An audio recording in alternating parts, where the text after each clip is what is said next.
हुआ था ऐसे किसी ऑफिस में जाके, तो मुझसे पूछा गया था कि क्या है। किसी डायरेक्टर के असिस्टेंट ने पूछा था क्या है। मैंने कहा एक्टर है। बोले दिखने से तो लगते नहीं हो एक्टर हो। तो क्या होता था कि इंडस्ट्री में हमेशा ये चलन था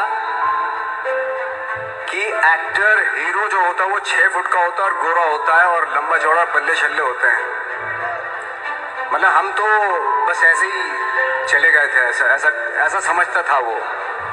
और शिप्रा, मैं ये आपको यकीन दिलाना चाहता हूँ इस चीज का कि मेरे खुद के रिश्तेदारों ने भी, जब मैंने उनसे इच्छा जाहिर की कि मैं एक्टर बनना चाहता हूँ, तो उन्होंने भी मुझे डीमोरलाइज किया कि पहले शक्ल तो देख ले अपनी, क्योंकि 5 फुट का छोटा पतला दुबला सा आदमी, काला कलूटा। मुझे खुद को पता नहीं था कि इंडस्ट्री में मेरा क्या हाल होगा, बट एक जिद थी, और हजारों लाखों मतलब सालों साल से इंडस्ट्री में सिर्फ यही चलन था कि एक्टर तो, हीरो तो जो है ऐसा होता है। लेकिन इन सब ऑड सिचुएशंस के बावजूद भी गए। लेकिन एक चीज मेरे दिमाग में थी कि जो सब कर रहे हैं वो नहीं करना है, तो अलग क्या करूं, अलग क्या होना चाहिए। उसके लिए ट्रेनिंग की जरूरत थी, जो मैंने नेशनल स्कूल ऑफ ड्रामा में आके ट्रेनिंग ली। 3 साल मैंने एक्टिंग की पढ़ाई की वहाँ पे, और अपनी क्राफ्ट के बारे में समझा कि एक्चुअली इस पर्सनैलिटी में अगर मैं लोगों को इम्प्रेस करना चाहता हूँ, उसके लिए एजुकेशन की बहुत ज़रूरत है। या जो भी आप काम कर रहे हो उसमें क्राफ्ट, उसका एक्सपर्ट होना बहुत ज़रूरी होता है। ऐसे ही हवा में नहीं कि जैसे पहले होता था, अरे यार तो बहुत खूबसूरत दिखता है, फिल्मों में जाके काम करना शुरू कर दे, ऐसा नहीं। किसी चीज़ को बारीकी से जानना, उसके लिए ट्रेनिंग की, एक्सपर्ट्स की, एक्सपीरियंस की ज़रूरत होती है। तो मैंने ट्रेनिंग ली नेशनल स्कूल ऑफ ड्रामा से, और 2000 में मैं पहुंच गया मुंबई। मुंबई पहुंचने के बाद जब हम किसी ऑफिस में जाते थे, आई थिंक उससे पहले चलन नहीं था बिल्कुल भी। हम लोग गए, जैसे मैंने बताया कि ऑफिस में खड़े हो के, भाई हम एक्टर हैं, काम दोगे क्या। तो बोले पहले हुलिया तो देख अपना तू। तो ये हर बार सुनने के लिए मिलता था, और वो बात भी सही थी, क्योंकि उससे पहले कभी कोई आपने देखा नहीं होगा कोई इतना बड़ा, कोई इतनी सी पर्सनैलिटी का 5 फुट 6 इंच का आदमी, पतला दुबला सा मरियल सा, कि कभी ये इस तरह के लोग एक्टर भी बन सकते हैं, हीरो भी बन सकते हैं, स्टार भी बन सकते हैं। ऐसा चलन था ही नहीं। मैं कॉन्फिडेंट था बिकॉज ऑफ माई ट्रेनिंग। मैंने ट्रेनिंग ली थी और अपनी क्राफ्ट के बारे में बहुत अच्छे से जानता था, और उस चीज़ का सिर्फ कॉन्फिडेंस था मुझे कि आज नहीं तो कल, कल नहीं तो परसों, या 10 साल या 20 साल या 30 साल के बाद नंबर जरूर आएगा मेरा। मैंने कभी भी अपने को टारगेट नहीं दिया मैंने कि अगर 2 साल ट्राई करके देखता हूँ, उसमें अगर हो गया तो ठीक है, वरना कोई दूसरा फील्ड अपना लूंगा। ऐसा कभी नहीं। जिस चीज का पैशन होता है, जज्बा होता है, अगर आप दिल से चाह लो ना, तो पूरी दुनिया झुक जाती है उसके ऊपर। उसको पूरा करने के लिए पूरी कायनात एक हो जाती है कि इस आदमी की जिद के लिए, इस आदमी की जिद के आगे झुकना पड़ेगा, और पूरी दुनिया झुकती है आपकी जिद के आगे। लेकिन आपको जिद्दी होना पड़ता है, आपको बहुत सारे सेक्रीफाइस भी करने पड़ते हैं, क्योंकि ये आपने चाहा है। परीक्षा देनी पड़ती है आपको, जितना बड़ा इम्तिहान होगा उतनी बड़ी परीक्षा भी देनी पड़ेगी। आसान काम नहीं है। छोटे छोटे टारगेट बनाएंगे तो छोटों में निपटारा हो जाएगा। हमेशा अपने आप को टारगेट बढ़ा दो। तो उसके लिए हमेशा अपने आप को अनकंफर्ट जोन में डालो, कि जो इम्पॉसिबल है उसको पॉसिबल करने की शिद्दत, पैशन आपके अंदर होना चाहिए, वो हो जाता है। आज जो दुनिया में इतने सारे एक्सपेरिमेंट हुए हैं, ये सिर्फ इसी बिना पे हुए हैं, पागलपन के जरिए ही हुए हैं ये सारे एक्सपेरिमेंट। एक मैंने कहीं सुना था कि जब आप एक्सपेरिमेंट करते हैं तो फेलियर भी होते हैं, कई बार फेलियर होते हैं। कोई एक एक्सपेरिमेंट करने के लिए, कोई एक चीज़ करने के लिए बहुत बार हमने भी झेला है, बहुत बार फेलियर हुए हम लोग। लेकिन एटलीस्ट हमें इतने सारे फेलियर होने से इतने तरीके पता चले कि इन तरीकों से सक्सेस नहीं मिल सकती। फॉर एग्जाम्पल, एडिसन ने जब बल्ब का आविष्कार किया तो 100 बार एक्सपेरिमेंट किए अपनी जिंदगी में। 100 बार एक्सपेरिमेंट करने के बाद जब उसको पता चला कि अरे फॉर्मूला तो ये था बल्ब बनाने का, तो एटलीस्ट उसके साथ साथ उसको ये भी पता चला कि 100 जो तरीके हैं, 100 तरीकों से बल्ब नहीं बनता, ये भी पता चला उन फेलियर्स में उसको।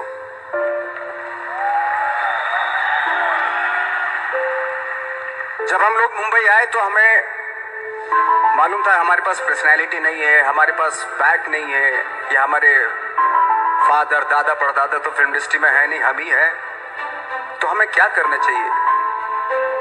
इसलिए लोगों के बीच में घुसे रहते थे, आम लोगों के बीच में घुसे रहते थे, उनका एक्सपीरियंस सुनते थे, उनको ऑब्जर्व करते थे। तो आई थिंक मेरे पास 15 साल तक 10-12 साल तक कोई काम नहीं था। जैसे आपने बताया कि बहुत ही 10-10 सेकंड के रोल करके घर में आके बैठ जाता, तो पूरे साल खाली बैठे रहते थे हम लोग। लेकिन एक चीज थी कि लोगों के बीच में रहते थे। लोगों के बीच में रहने से ये एहसास हुआ हमें कि तरह तरह के लोग हैं, लेकिन हमारी इंडस्ट्री में सिर्फ एक ही तरह की एक्टिंग होती है। हजारों करोड़ों लोग हैं इस दुनिया में, लेकिन एक्टिंग सिर्फ एक ही तरीके से होती है हमारे यहाँ। तो मुझे लगा यार ये मैं तो ट्रेन भी हूँ, मुझसे अपनी आर्ट भी आती है और हजारों लोगों को मैं ऑब्जर्व भी कर रहा हूँ। तो ये तो सबसे अच्छा सूत्र है, इससे तो मैं बहुत कुछ कर जाऊंगा। तो जब ये सूत्र पता चला मुझे कि अब मैं ये जो हजारों लोगों को मैंने ऑब्जर्व किया है, अब जब भी मुझे कोई रोल मिलेगा उन्हीं में से वो एक इंसान होगा। उसी में वो ठाकरे, बाला साहब ठाकरे होंगे, उसी में मंटो होगा, उसी में गणेश गायतोंडे होगा,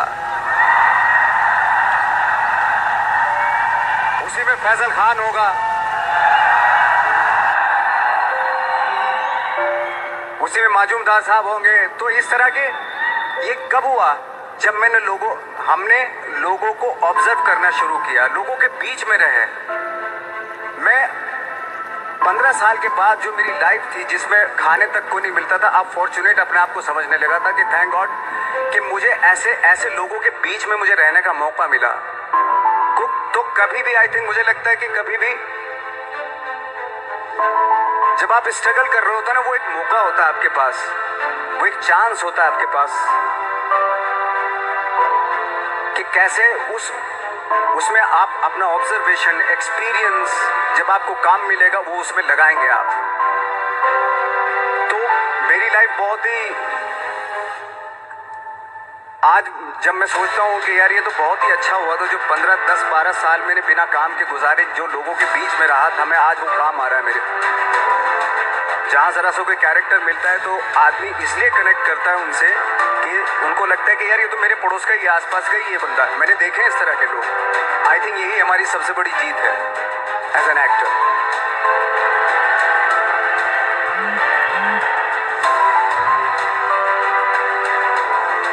ऑफ कोर्स स्ट्रगल में बहुत सारी चीजें सेक्रीफाइस करनी पड़ती है, क्योंकि खुजली आपको हुई है, आप ही को मिटानी पड़ेगी। आप जो आप हैं वो आपने बनना चाहा था, और अगर डिसअपॉइंटमेंट आ रहे हैं तो आप तो कंप्लेन भी नहीं कर सकते, क्योंकि आप ही ने चाहा था ये बनना।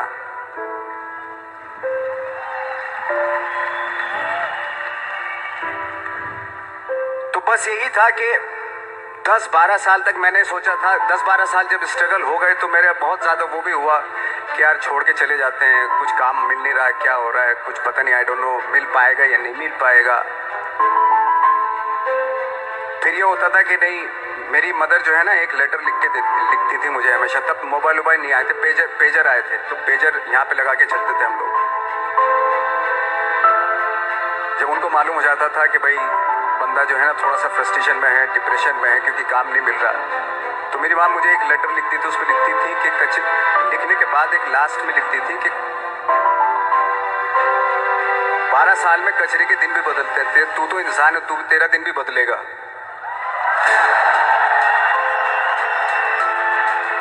सब चीज़ों को देख के कोई एक शेर, कोई कोटेशन, कोई इस तरह की जो मोटिवेट करती है, जो लाइन्स आपको, उनका रहना, उन पर बिलीव करना बहुत ज़रूरी होता है, क्योंकि वही चीज़ आपको मोटिवेट करती है आगे बढ़ाने के लिए। और जब खराब वक्त होता है आपको वो लाइन्स, वो पोएम्स, वो सारी चीज़ें आपको संबल देती है, मजबूती देती है, ताकत देती है। और मैं जिस गांव से आया था, डिस्ट्रिक्ट मुजफ्फरनगर का एक छोटा सा गांव था बुढ़ाना, जब हमने शुरुआत की थी वहाँ पे, जब मैं था वहाँ पे लाइट भी नहीं थी। 1 घंटे के लिए रात में कभी आ गई, या 1 महीने के बाद हल्का सा मुंह दिखा के चली गई। इस तरह की लाइट इस तरह होती थी। वही लैंप में पढ़ना स्टार्ट किया, लैंप। तो छोटे से गांव से आने के बावजूद फिर दिल्ली मतलब छोटा सा, उससे बड़ा शहर भी हमें ऐसा लगता था पता नहीं क्या है, मतलब डर लगता था। मैं जब मुंबई में आया था तो मैं 15 दिन तो घर से बाहर ही नहीं निकला था, क्योंकि इतनी स्पीड देख रहा था मैं कि इतनी स्पीड में तो हम चल ही नहीं पाएंगे, इस शहर के साथ शायद हम कनेक्ट नहीं कर पाएंगे बिल्कुल भी। तो इस तरह के डर थे। लेकिन ऐसी जगह पे आ गए थे कि अब जाना भी मुश्किल था। तो मतलब वापस नहीं जा सकते थे। वापस इसलिए नहीं जा सकते थे कि बहुत सारे डर थे। वापस अगर चले गए तो थिएटर के जो मेरे दोस्त थे वो बोलते, क्यों भाई वापस आ गए तुम भी, जैसे बहुत सारे लोग वापस आ रहे थे तुम भी वापस आ गए, चलो लग जाओ ठीक है। गांव में इसलिए नहीं जाता था अपने कि जो पहले ही बोलते थे वो लोग की शक्ल तो देख ले, फिर हार के उनके सामने चला गया तो क्या बोलेंगे वो तो वही बोलेंगे कि हमने तो पहले मना किया था कि मत जाओ, क्या सूरज शक्ल थोड़ा ही थी तुम्हारी स्टार बनने की, एक्टर बनने की। तो ये बहुत सारे डर थे जिसकी वजह से मैं अपने ना तो गांव जाता था, न जहाँ से ट्रेनिंग ली थी दिल्ली से, न वहाँ जाता था। ने जो भी है मरना जीना मुंबई में ही होगा। रही बात सक्सेस की, सक्सेस अगर 30 साल बाद भी मिलेगी उसके लिए भी मतलब तैयार रहना चाहिए। सक्सेस की कोई डेट नहीं होती, कोई तारीख नहीं होती, कोई टारगेट नहीं होता कि इतनी दिनों में मिल जाएगी। इंसान का काम होता है, आई थिंक मुझे लगता है कि मेरे हिसाब से मुझे लगता है कि लाइफ ना हमेशा अपने आप को लाइफ में पुश करते रहो, और पैशन के साथ जिस भी आप काम में हो, जो भी आप काम कर रहे हैं उसमें पैशन के साथ लगे रहना बहुत जरूरी होता है। क्योंकि पैशन से क्या होता है, जिस भी आप फील्ड में होते हैं उसकी डिटेलिंग्स मिलनी शुरू होती है। जैसे जब आप समंदर में देखते हैं, समंदर की जब गोता मारते हैं नीचे जाते हैं तो आपको एक धीरे धीरे बहुत कुछ दिखाई देना शुरू। ऐसे ही आपका भी फील्ड है, कोई भी हर फील्ड ऐसे ही होता है, उसमें असीम संभावनाएं होती हैं, इतनी पॉसिबिलिटीज होती हैं कि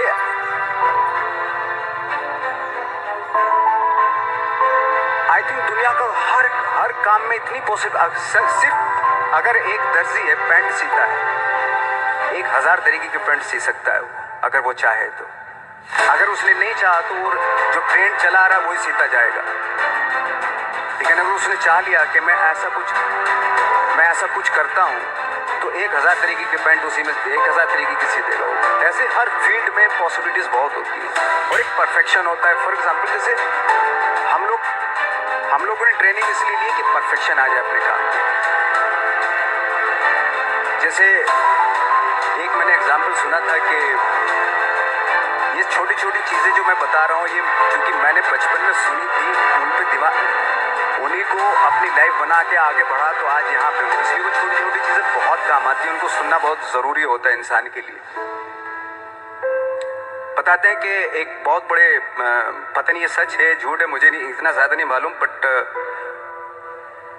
कोई बहुत बड़े इंसान हुए लेकिन वो पहले मोची थे, जूता सीते थे। लेकिन जूता जहाँ से सीते थे ना वहाँ से कभी फटता नहीं था। वो भले दूसरी जगह फट जाए लेकिन वहाँ से नहीं फटता था, क्योंकि उसका पैशन था जूता सीना। काम भले वो है वो, लेकिन उस काम में भी उनका पैशन है। तो इसी वजह से वो इतने पॉपुलर होते चले गए कि यार जूता फट गया लेकिन सिलवाना वहीं जाके, क्योंकि वहाँ अगर उन्होंने सी दिया वहाँ पे जिंदगी भर वहाँ से जूता नहीं फटेगा। तो छोटी छोटी चीज़ों में ये जो परफेक्शन, पैशन, ये सारी चीज़ें होती है, ये आपका आगे बढ़ाती है, बहुत आगे ले जाती है। लेकिन उसके वही है, कुछ चीज़ों का होना वाकई बहुत ज़रूरी होता है। फिर एक्सपीरियंस आपका, आपकी नॉलेज। जैसे मेरा मानना है कि मैं आई एम सॉरी टू से, बट मेरा खुद का मानना है कि मैं लक पे बिलीव नहीं करता हूँ। मेरे सामने आज तक मेरे सामने लकीली कोई चीज़ नहीं हुई कि मैं लकीली यहाँ तक पहुँच गया। आज जो आप प्रोमो देख रहे थे, जो क्लिपिंग्स देख रहे थे मेरी, मैं लकीली नहीं पहुँचा हूँ यहाँ पे। मैंने उसके लिए मेहनत की है, मैंने उसके लिए नॉलेज इकट्ठी की है, मैंने उसके लिए ट्रेनिंग ली है। अगर आपको मेरी यह वीडियो पसंद आई तो प्लीज़ लाइक ज़रूर करें। आपने अभी तक मेरे चैनल को सब्सक्राइब नहीं किया तो सब्सक्राइब करके बेल आइकन को भी प्रेस कर ले, ताकि ऐसी मोटिवेशनल वीडियो मिलती रहे। मिलते हैं अगली वीडियो में, तब तक के लिए बाय बाय।